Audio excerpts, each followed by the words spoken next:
ओडिशारे घूर्णिझड़ जेते कमी कमी जाउछि ग्रीष्मर ताती मनीषकु कलबल करी मारुछि। आउ एभଳି परिस्थिति गणतंत्रर महापर्व निर्वाचन प्रचार बढ़ी बढ़ी चलीछि। सबु दलर स्टार प्रचारक ओडिशार उपकूलवर्ती 5 जिलार समस्त अंचल को घन घन प्रचार रे माडिछंती। आरोप प्रत्यारोप सांगकु विशाल सभा रोड शो रे भोटर को निज पक्ष को आनिबा को खूब कसरत करुछंती। आज सकाळे बालेश्वर कांग्रेस रो लोकसभा प्रार्थी श्रीकांत जेना ओडसी होटेल रे एक सांबादिक सम्मेलन डाकी 2009 रु 14 निज कार्यकाल भितरे बालेश्वर पई जनहितकर कार्यर हिसाब देथिले।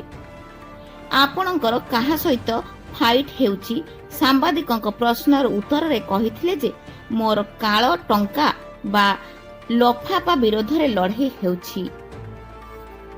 आसंता काली जातीय कांग्रेस रो सभापति मिल्कार्जुन खाड़गे बालेश्वर गस्त कार्यक्रम अछि। कुरुडा हाट पड़िया रे एक विशाल जनसभा हेबो बोली प्रकाश करथिले। गतकाली फांडी छकठारे एक प्रथ प्रांत सभा करी उभय बीजेपी बीजेडी को कड़ा विरोध करथिले। बालेश्वर रे आसंता काली प्रधानमंत्री को एक सभा अछि। आज बीजेडी रे पांडियन को तूफानी सभा जलेश्वर कुरुडा नीलगिरी रे चलीछि। अमित शाह धर्मेंद्र प्रधान स्तुति ईरानी मध्य सभा करुछंती।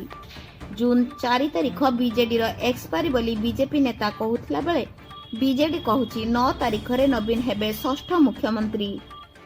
सेपटे कांग्रेस 1 तारिख इंडिया मेंटर समस्त दल को दिल्ली रे मीटिंग पई डाकिछि।